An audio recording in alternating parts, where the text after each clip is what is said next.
علیہ وسلم کے مشہور صحابی ابو درداء فرماتے ہیں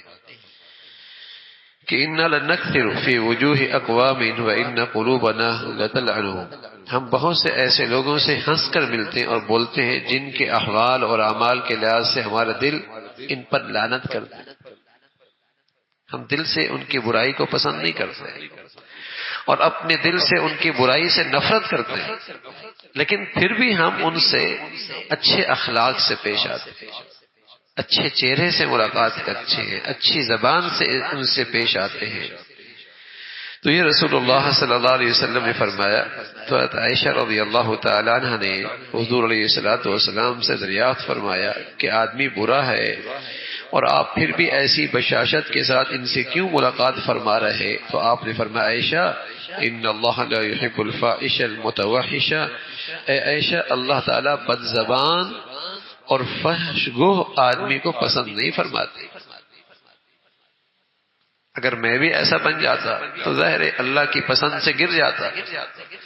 اور کوئی آدمی ایسا کرے گا اور بد زبان ہو جائے گا اور فحش گفتگو کرے گا تو وہ اللہ کی نظر رحمت سے اور اللہ کی محبت کے دائرے سے گر جائے گا۔ تو اگر آدمی برا ہے تب بھی ہم نے اپنے اخلاق اور اپنی حسن اخلاق سے اس سے نہیں ہٹنا۔ تو آپ علیہ الصلوۃ والسلام نے فرمایا عائشہ اللہ تعالیٰ بد زبان اور فحش گو آدمی کو پسند نہیں فرماتے، کہ بد زبانی اللہ تعالیٰ کو پسند نہیں ہے، اور ایسا شخص بد زبان آدمی اللہ کی محبت سے محروم ہو جاتا ہے۔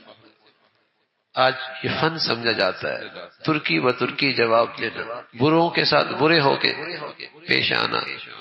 اور بد اخلاق کے ساتھ بد اخلاقی سے پیش آنا، ہاں، اور یہ روایت چل پڑی ہے۔ ایسا اس سے کیا ہوتا ہے کہ آدمی اپنی اچھائیاں بھی اور اپنے اخلاق سے بھی بہت گر جاتا ہے اور محروم ہو جاتا ہے۔ تو رسول اللہ صلی اللہ علیہ وسلم نے اسی کی تلقین